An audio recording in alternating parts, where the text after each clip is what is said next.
Halo, cek apakah dengar suara saya? Terdengar, Pak. Oke. Dengar, Pak. Ya, ini yang belum absen ada 17 ya. Anugrah Akbar, Ari Sarifuddin, Arvina Ahmida, Denny Mahendra, Irsyad Falah, Isma Rodotun, Ma'rifatul Iksan, Muhammad Adi Firmansyah, Muhammad Yusuf, Niko Aris Putra, Noval Rafirdaus, Rahman Dedi, Renaldi Mahendra, Rizky Anugrah, Sandi Bagus, Wahyu Arif, sama Yafi Effendi. Oke, silakan absen dulu di etol, takutnya dia nanti nutup otomatis. Oke, sambil saya share screen materinya.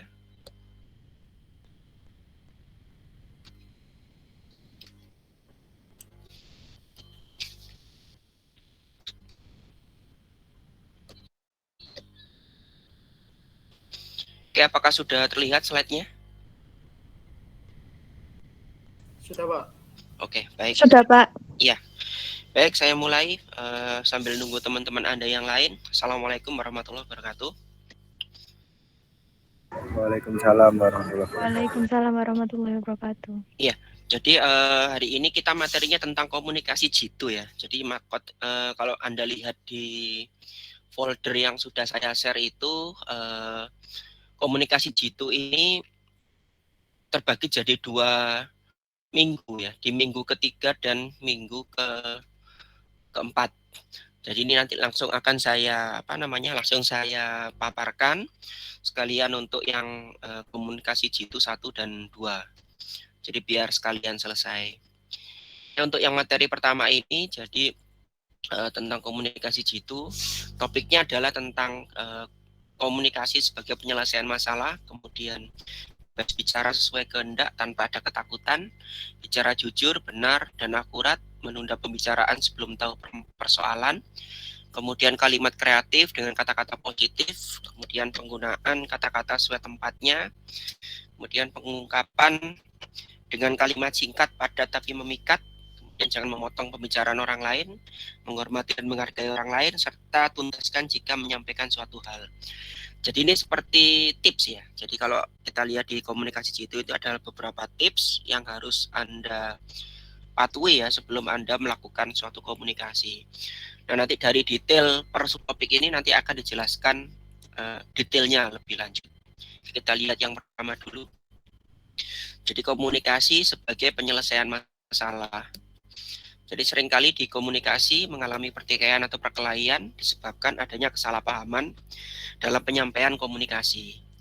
Nah, komunikasi yang baik, tutur kata yang lembut, kemudian sopan, ini merupakan kunci akhir segala persoalan untuk menghindari kesalahpahaman. Jadi misalkan Anda sebagai CS gitu ya, sedang menghadapi klien atau pada saat Anda debat, atau mungkin pada saat seminar, atau pada saat menerima komplain dari pelanggan. Nah, kemudian yang kedua adalah bebas bicara sesuai dengan kehendak tanpa ada ketakutan. Jadi komunikasi yang tidak sejalan dengan semestinya karena adanya tekanan, batasan, hingga ketakutan akan memberikan hasil yang kurang optimal, bahkan akan menimbulkan kecurigaan, dugaan, dan prasangka negatif terhadap tujuan komunikasi yang sesungguhnya. Jadi bicara dengan bebas tanpa adanya beban dan tekanan apapun. Kalau memang merasa ada yang membebani, lakukan komunikasi sebaik-baiknya agar beban semakin hilang gitu ya, semakin surut. Kemudian bicara jujur, benar, dan akurat. Jangan sekali-sekali komunikator berbicara dusta, dan ini merupakan pantangan besar yang harus dihindari. Jadi semua yang disampaikan harus jujur dan bisa dipertanggungjawabkan kebenarannya.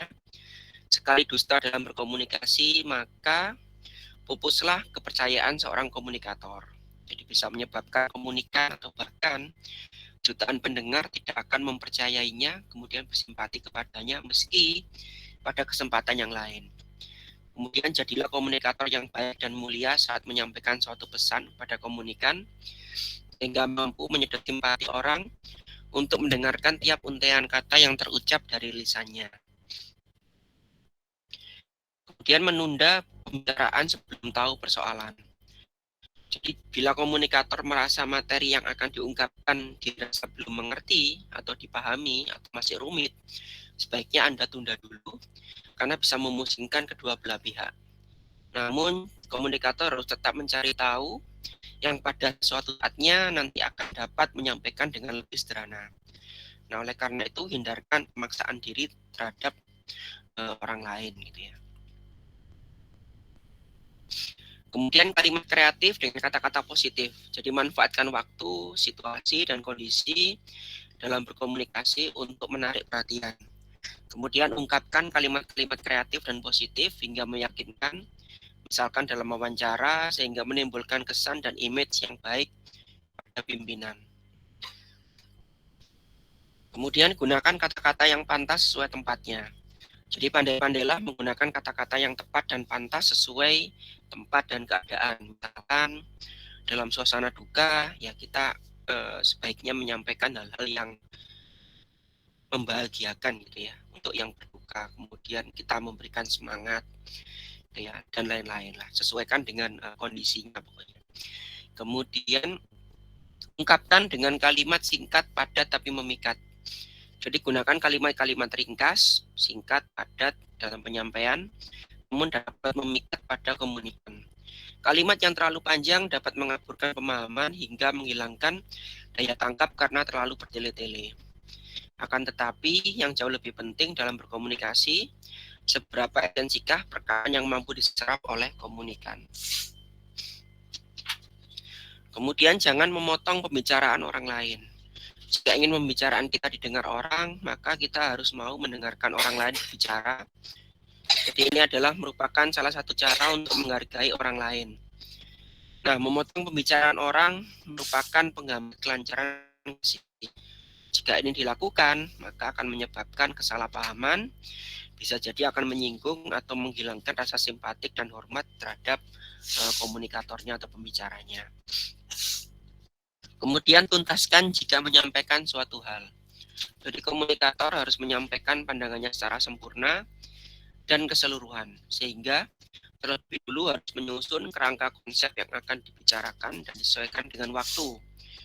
Kemudian penyampaian suatu masalah, topik, ataupun materi secara setengah-setengah bisa menyebabkan kesalahpahaman, bahkan muncul ketidakpuasan.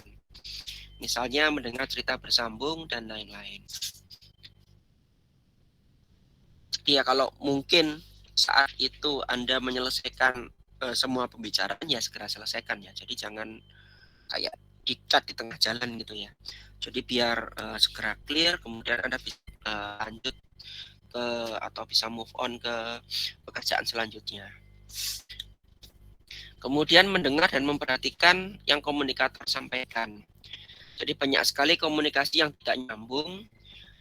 Jadi jasadnya itu ada di tempat, namun pikirannya ada di mana-mana. Atau sekedar mendengar tapi tidak konsentrasi terhadap apa yang didengar. Kemudian konsentrasi pada apa yang dihadapi atau didengar sebagai bentuk untuk membuat konsep, giliran sebagai pembicara dan menjaga agar tidak kehilangan arah pembicaraan. Nah, ini sangat fatal bagi komunikator saat melempar pertanyaan kepada komunikan, sehingga yang terjadi tidak adanya korelasi antara pertanyaan dan jawabannya karena gara-gara tadi ya. Jadi si komunikannya ini tidak konsentrasi terhadap apa yang komunikator sampaikan. Nah, oleh karena itu, jika orang sedang berbicara, perhatikan dan dengarkan sepenuhnya agar paham dan mengerti ujung pangkal permasalahan yang disampaikan hingga akhir. Kemudian tebarkan senyum pada lawan bicara. Jadi sebagai pembicara harus dapat mengajak perhatian orang yang diajak bicara, yaitu masa depan umum. Nah, seringkali komunikator seolah-olah berbicara terhadap dirinya sendiri tanpa memperhatikan lawan bicara, hingga tatapan matanya tidak tertuju pada orang-orang di depan, atau bahkan postur tubuhnya tidak menampakkan keramahan terhadap orang yang diajak berkomunikasi. Jadi seolah-olah tidak ada orang yang mendengarkan. Kemudian atau suaranya pelan hingga orang lain merasa kesulitan atau konsentrasi untuk mendengarkan. Nah, agar komunikasi berhasil, hindari bicara sendiri jika tampil di depan umum, perhatikan masa di depan dengan berlebar senyum, dan sesekali sambil memandang masa. Hindari berargumentasi kecuali memang perlu. Jadi hindari beradu argumentasi atau debat yang dianggap tidak perlu selama tujuan pokok materinya dirasa tidak terlalu signifikan. Sebab bagaimanapun di antara kedua pihak pasti ada yang terkalahkan dan tersinggung perasaannya sehingga komunikasi jadi rusak. Jika memang diperlukan karena kesalahan dan berpengaruh besar terhadap sebab dan akibatnya, maka perlu berargumentasi dengan cara yang baik untuk menjaga perasaan demi kelancaran komunikasi. Kemudian mengetahui keinginan sebelum Anda menyampaikan. Nah, agar komunikasi berhasil dan tepat sasaran, maka ketahui dulu apa yang sebenarnya pendengar inginkan. Bisa lewat riset ya, atau lewat terjun langsung dalam lingkungan itu. Misalkan akan memberikan penyuluhan tentang pendidikan di suatu desa, karena banyak ditemui anak usia sekolah yang DO karena faktor ekonomi. Maka perlu dikaji dulu bagaimana kondisi geografis, psikologis, dan ekonominya, sehingga seakan-akan mereka merasa diperhatikan dan seolah-olah Anda itu merupakan bagian dari mereka yang ikut memahami dan mencari solusi untuk mengatasi. Ini yang disebut sebagai tepat sasaran. Kemudian berbicara secukupnya. Jadi agar komunikasi berhasil, komunikator harus melihat situasi dan kondisi akan orang yang dihadapi atau lawan bicara kita. Misalnya, jika lawan bicara kita orangnya pendiam, maka kita cukup memberikan gambaran penjelasan yang pokok-pokok saja. Selanjutnya, biarkan mereka mencerna sendiri dari pembahasan yang diberikan. Nah, cara ini merupakan strategi bijak karena memang ada beberapa hal yang ditanyakan. Bicara terlalu banyak dan panjang lebar terkesan kurang baik dan tidak menutup kemungkinan dapat menghapus segala kebenaran dengan menambah-nambah yang sebenarnya tidak ada. Kemudian sesuaikan bahasa dengan siapa kita bicara. Nah, terkadang komunikator lupa dengan siapa berbicara. Jadi gaya bahasa, kemudian bahasa asing atau penggunaan istilah-istilah lain bukan jaminan keberhasilan dari komunikasi. Jadi jangan merasa bangga menyampaikan bahasa formal dan tinggi, sehingga pendengar menganggap Anda seorang intelektual. Apa yang disampaikan belum tentu akan dipahami oleh orang lain. Misalkan seorang sarjana IT mengadakan penyuluhan tentang manfaat internet di desa, sedangkan yang hadir warga yang bisa jadi tidak semua mengenyam pendidikan formal. Jadi mungkin istilah-istilah IT-nya itu kalau bisa diganti dengan kata-kata yang bisa lebih mudah untuk dicerna gitu ya. Nah, ini bisa jadi karena akan menyulitkan mereka untuk memahami banyak istilah yang tidak mengerti, sehingga mereka memilih diam daripada salah untuk bertanya atau bahkan takut untuk ditertawakan. Ya, ini manusiawi ya.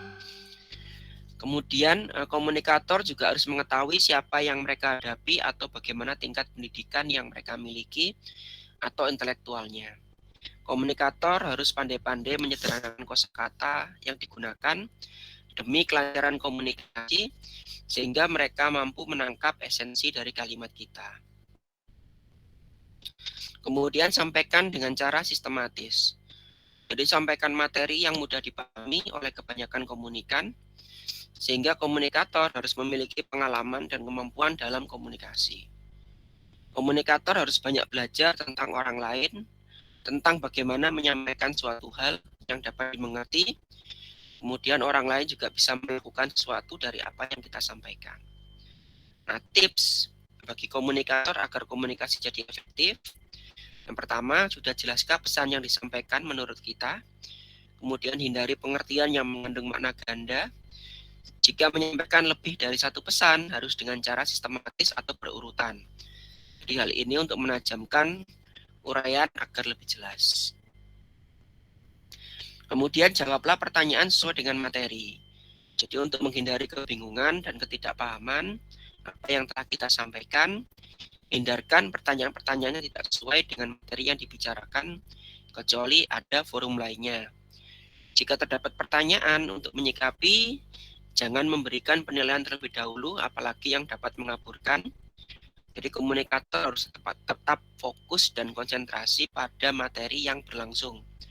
Jangan ngomong ngalor ngidul nggak karuan yang bisa menyebabkan bingung dan tidak bisa dipahami. Jadi dampaknya komunikan akan memberikan penilaian penilaian negatif terhadap komunikatornya. Misal, sales yang menawarkan barang pada calon pembeli dengan sebagai pembelaan membandingkan produk lainnya. Dampaknya muncul rasa persaingan dan memberi kesan tidak baik atau rasa simpatik kepada calon konsumen atau pembelinya. Jadi misalkan dia itu menjelek-jelekan produk merek lainnya gitu ya, misalnya seperti itu. Kemudian jangan bicara sebelum menguasai materi. Jadi jangan sekali-sekali terlibat pembicaraan yang tidak dimengerti atau diketahui materinya. Dampaknya akan menunjukkan kelemahan kita sendiri.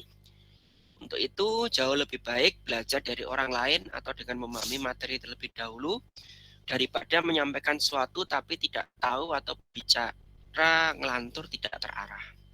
Dan bagi komunikator akan lebih baik, terhormat dan tersanjung untuk bersikap diam 1000 bahasa tanpa memaksakan diri menyampaikan materi yang tidak dimengerti sebenarnya.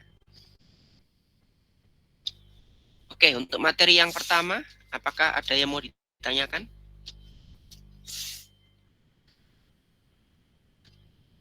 Untuk materi pertama ini, sebelum saya lanjut ke materi kedua, ada yang mau ditanyakan?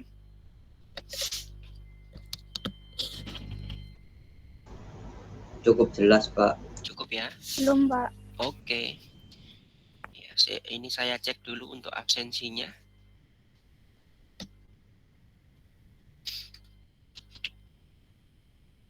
Yang belum hadir, Arvina Ahmida, Irsad Falah, Isma Raudotun, Muhammad Ardi Firmansyah, Niko Aris Putra, Noval Rafirdaus, Rahman Dedi, Rizky Anugrah, Sandi Bagus, sama Wahyu Arif. Oke, silakan sambil kita kuliah, kita Anda absen juga di Oke, saya masuk ke materi kedua. Apakah sudah tampil slide-nya? Halo? Sudah. Oke. Oke. Ya, ini melanjutkan materi kita yang tadi ya.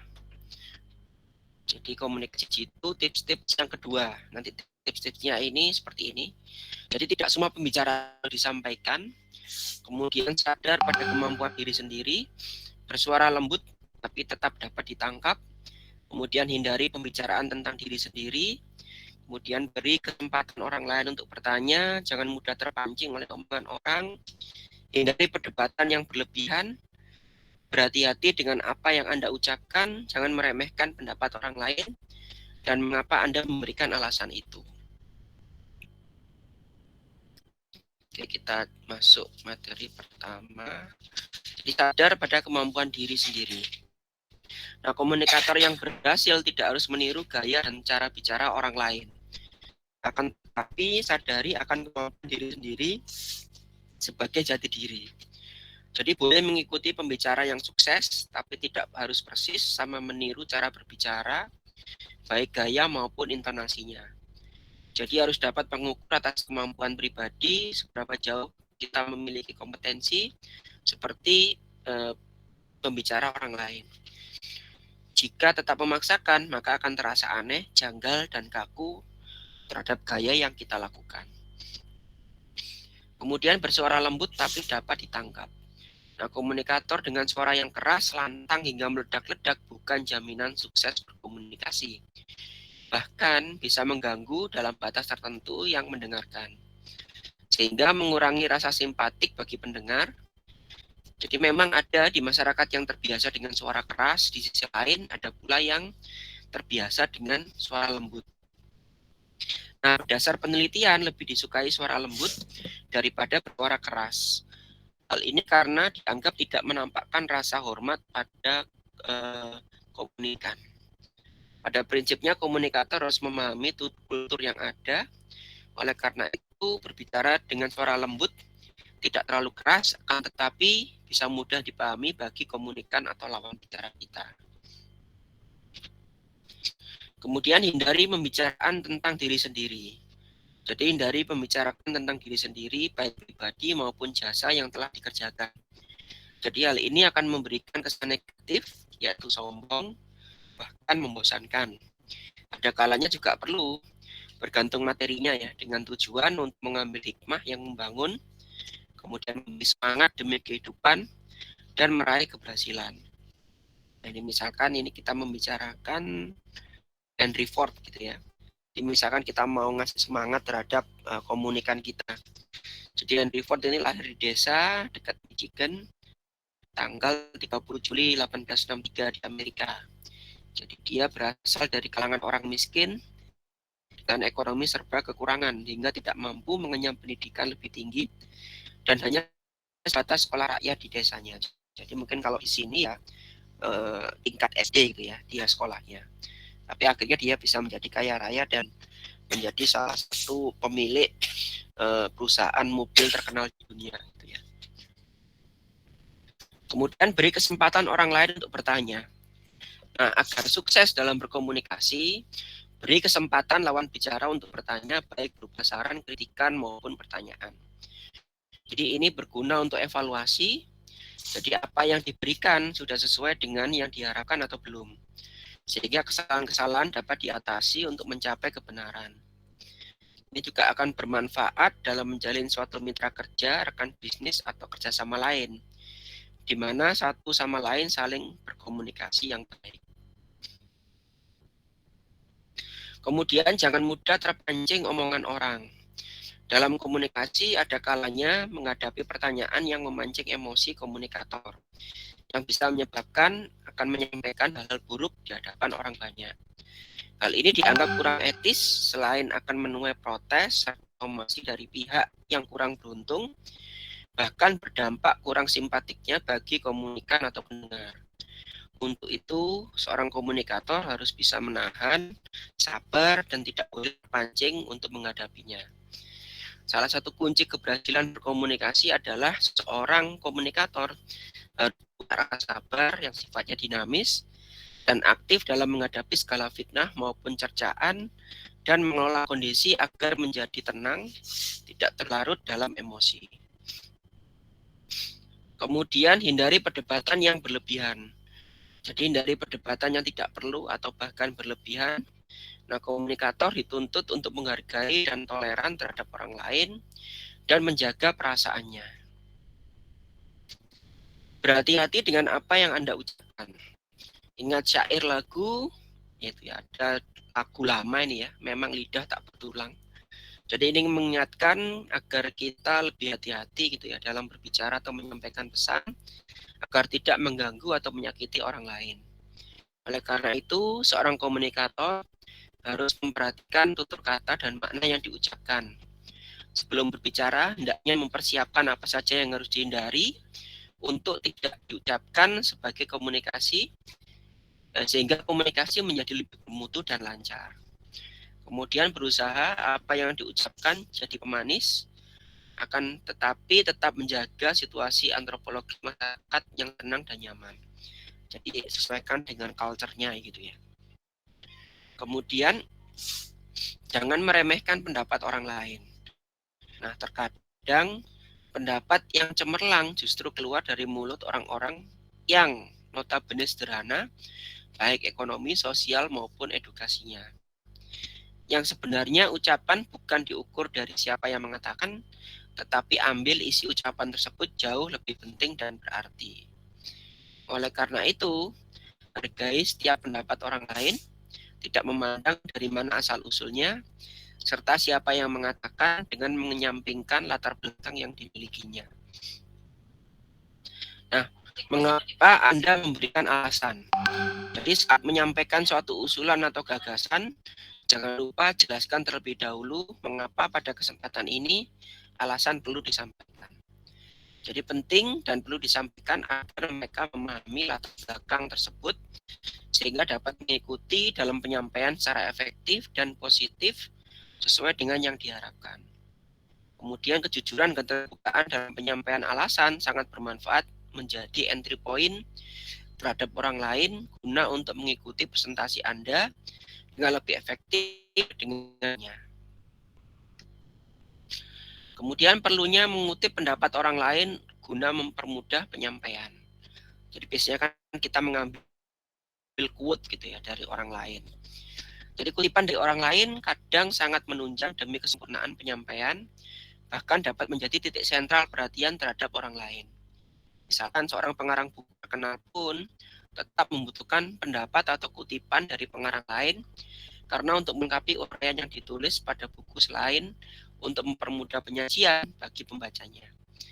Nah, termasuk dalam penelitian, riset, tugas akhir, perlu adanya referensi kutipan dari peneliti sebelumnya guna melengkapi atau bahkan menghasilkan formula karya baru. Kemudian gunakan komunikasi yang baik dan bermoral tinggi.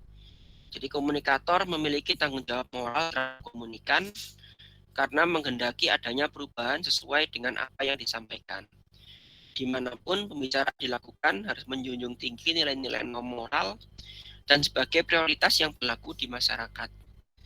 Nah, materi yang baik, penyampaian yang konstruktif, edukatif, positif akan membuat masyarakat dapat mengikuti dengan baik dalam pembicaraan.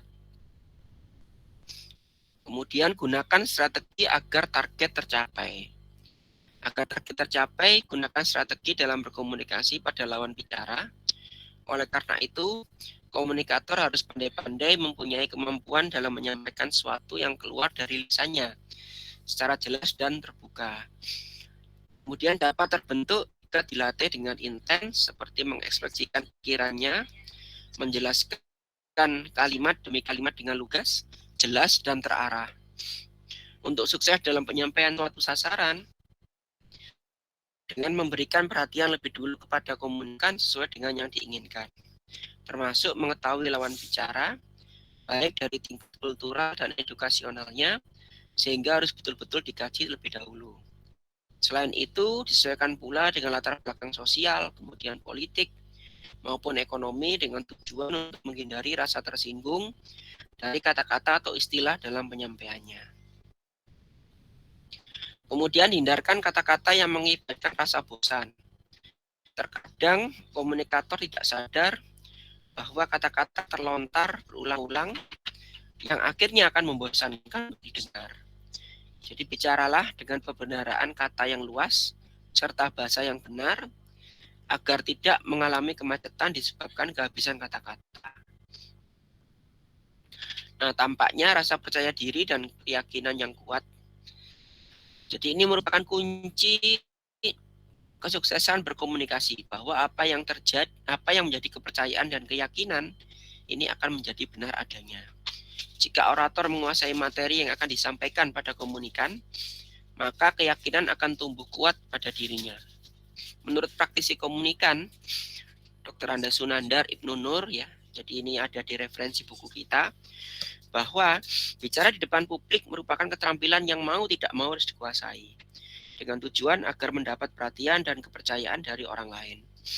Nah, prinsip komunikasi yang efektif adalah cara bagaimana meraih perhatian, kepedulian, minat, simpati, tanggapan, maupun respon positif dari orang lain atau pendengar. Kemudian ucapkan setiap kata dengan jelas. Jadi berhati-hati dalam memproduksi kata-kata. Pendengar bisa saja salah paham bila komunikator mengucapkannya tidak jelas. Bahkan dapat mengakibatkan risiko tinggi. Kemudian gunakan alat perekam suara atau tape recorder untuk mengetahui sejauh mana kejelasan kata-kata yang Anda sampaikan. Jadi cara ini sangat efektif dengan membaca 700 kata. Nah, agar lebih optimal, ajaklah orang lain atau teman untuk menilainya. Jika didapati suatu kesulitan dari kata tersebut, buat daftar untuk berlatih mengucap sehingga lebih optimal berubah menjadi mudah. Kemudian berbicaralah dengan mengatur nafas yang baik. Jadi bagi komunikator atau orator saat berbicara langsung, hendaklah berpenampilan yang tenang, kalem, dengan posisi badan tegak saat berada di tengah-tengah podium atau para hadirin. Jangan terkesan berbicara dengan nafas terengah-engah, sehingga mengganggu penampilan sistem pernafasan dalam bersuara, karena nafas adalah basis berbicara. Dengan teratur, hirup sedikit udara lalu melalui hidung, secara otomatis nafas akan keluar karena terasa panjang seperti halnya saat tidur. Maka saat berbicara berlangsung, tahan sedikit perut Anda dengan mengambil nafas di sela-sela akhir kalimat agar sempurna. Demikianlah cara bernafas yang wajar tanpa merasakan tegangan. Gunakan teknik berdiri yang tepat saat berbicara. Jadi terlintas tentang berdiri sangat sepele, padahal bukan hanya asal berdiri, tapi teknik berdiri yang tepat saat berbicara di tengah-tengah para hadirin. Jadi berdiri yang tepat yaitu jika semua berat badan bertumpu tepat pada jantung kaki dan bukan pada tumit serta pada posisi kaki selang beberapa inci yang saling berjauhan. Kemudian sehingga memungkinkan untuk posisi berdiri miring atau condong yang mengarah pada hadirin, tapi bukan membungkuk.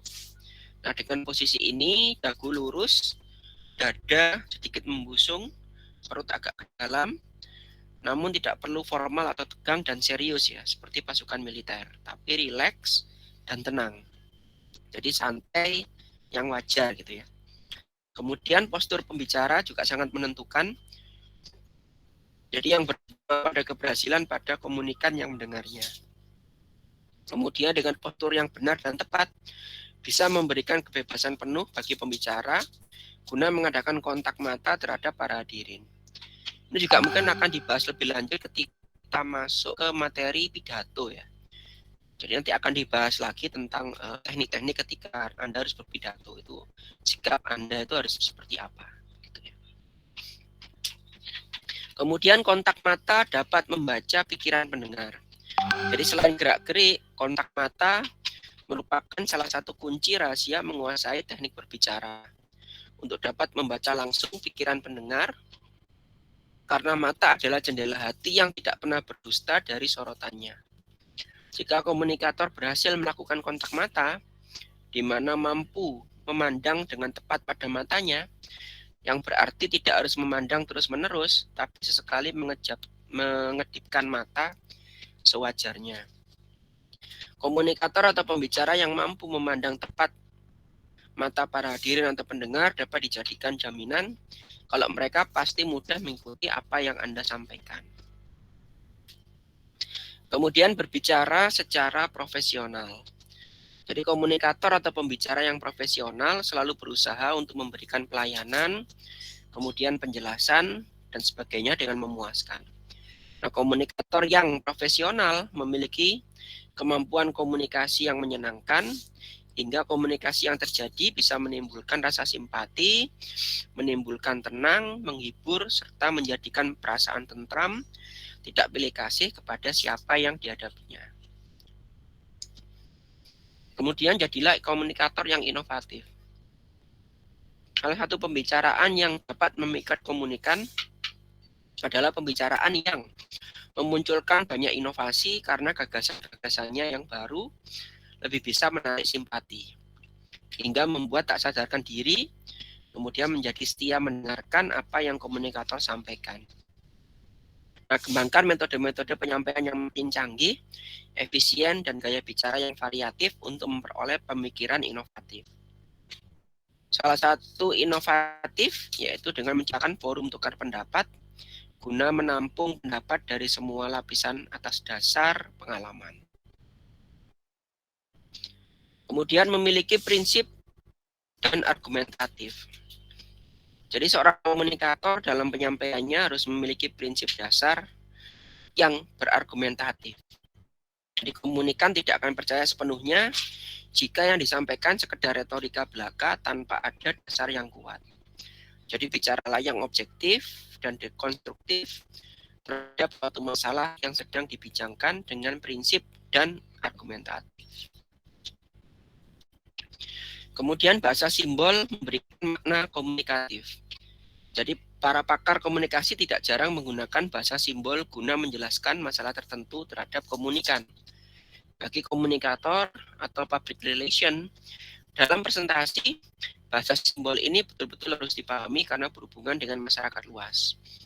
Dalam perkembangannya, bahasa simbol mengikuti kecenderungan yang sedang bergejolak dalam masyarakat. Contoh, diadakan perhimpunan dana untuk membangun masjid, gereja, atau pura gitu ya. Ini merupakan bahasa simbol yang diaktualisasikan dalam bentuk fisik. Sedang bahasa simbol yang bukan secara fisik. Bisa dengan cara memberikan penekanan dalam komunikasi, seperti menerapkan tata cara, etika, gaya, ataupun tatanan kehidupan.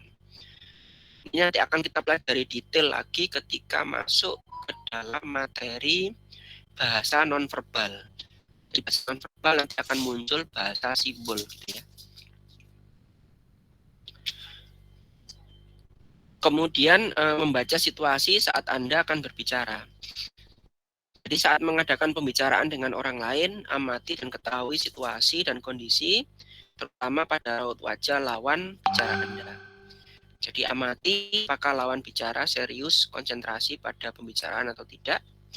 Jika lawan tidak serius, bahkan tidak mau serius, diajak bicara atau enggak mood ya, maka hentikan pembicaraan karena akan sia-sia dan tidak memberikan hasil apa-apa. Apalagi jika menemukan tipe orang yang sulit untuk berkonsentrasi pada suatu pembicaraan. Jangan berbicara jika lawan Anda tidak mengerti persoalan. Jadi jangan pernah mengadakan pembicaraan jika lawan bicara tidak mengerti persoalan yang dibicarakan. Jadi hal ini menyebabkan komunikasi jadi tidak lancar. Jadi ingat, ketahui dulu latar belakang lawan bicara dengan baik. Kemudian jaga penampilan sesuai dengan karakter Anda. Jadi pada umumnya tiap orang memiliki reaksi perasaan yang sama akan penampilan orang yang dipandangnya. Jika mata saja segan untuk memandang, tentu telinga pun tak berminat untuk mendengar apa yang disampaikan oleh komunikator.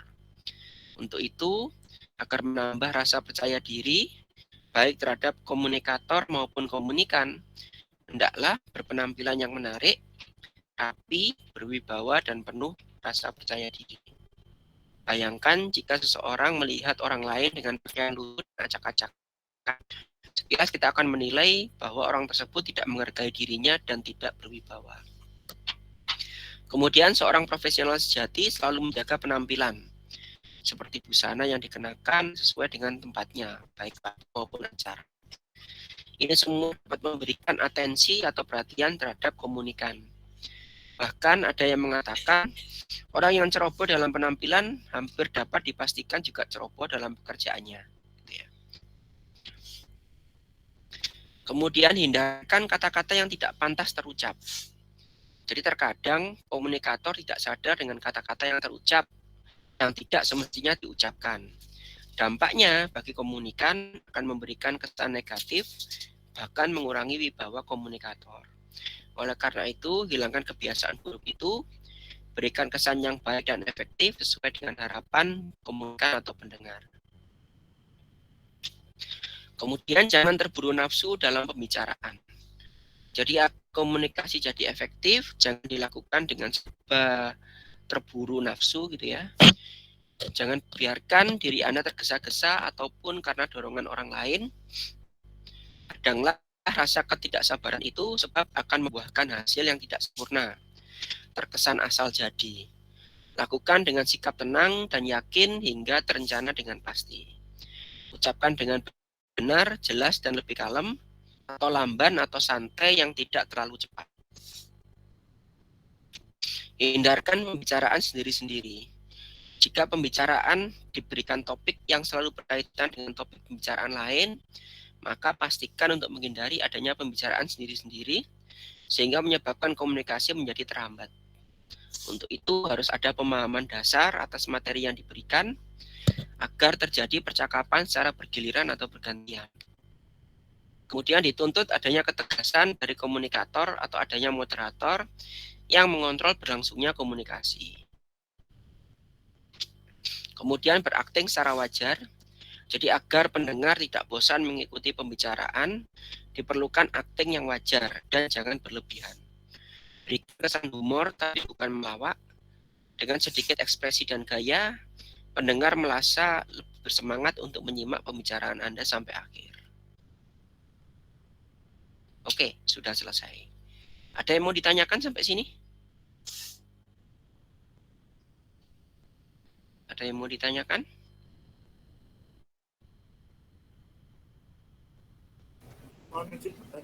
Iya, silakan. Apabila kita sebagai komunikator kan mendapatkan pertanyaan dari komunikan, tapi kita nggak tahu jawabannya itu apa. Nah, solusinya gimana itu? Ya, biasanya Anda itu ketika mau ngeles, ini kan ceritanya kita mau ngeles ya ceritanya. Nah, ngelesnya itu biasanya akan tumbuh seiring dengan pengalaman jam terbang Anda. Jadi semakin sering Anda itu menghadapi komunikan seperti itu, kemudian Anda sering melakukan hal tersebut gitu ya, melakukan ngelesnya tadi, otomatis ketika nanti Anda akan berhadapan langsung dengan komunikan yang akan bertanya di mana kita tidak bisa menjawab pertanyaannya tadi, maka kita akan dengan mudah untuk ngelesnya. Jadi ya gimana ya, yang paling gampang adalah kalau kita mau ngeles ya kita apa ya, kalau kita ya kita selimurkan gitu ya. Jadi kita mungkin kita jawab dengan cara tidak nyambung. Atau bahkan kalau misalkan memang Anda itu apa ya, seorang yang gentleman gitu ya, bisa jadi mungkin mengakui bahwa memang pertanyaannya diajukan oleh komunikan tadi memang belum bisa Anda jawab. Jadi harus Anda tampung dulu, kemudian Anda mungkin harus konsultasi dengan orang lain. Jadi bisa tidak dijawab di saat itu juga, seperti itu. Jadi saya kira itu tipsnya. Gitu ya, Ebit. Ya, terima kasih. Iya. Ada lagi yang lain? Ini saya cek ada 7 yang belum absen ya. Irsyad Falah, kemudian Isma Rodotun, Muhammad Adi Firmansyah, Noval Rafir Daus, Rizky Anugrah, Sandi Bagus, sama Wahyu Arif. Gimana, ada lagi pertanyaan? Atau cukup?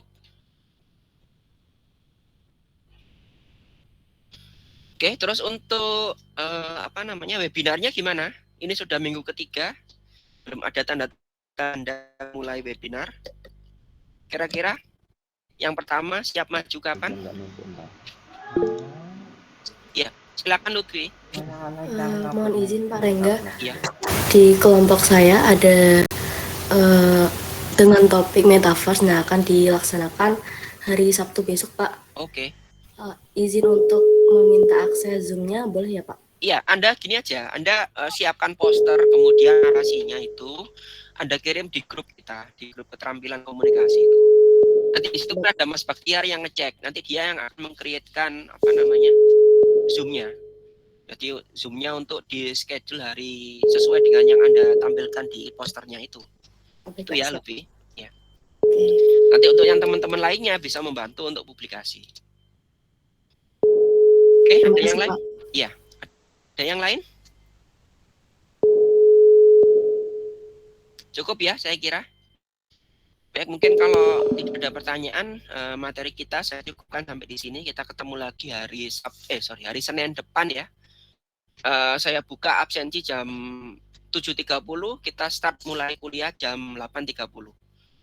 Ya, insya Allah. Baik, saya kira itu. Kita ketemu lagi minggu depan. Saya akhiri. Wassalamualaikum warahmatullahi wabarakatuh. Waalaikumsalam. Waalaikumsalam warahmatullahi wabarakatuh. Assalamualaikum warahmatullahi wabarakatuh. Terima kasih, Pak.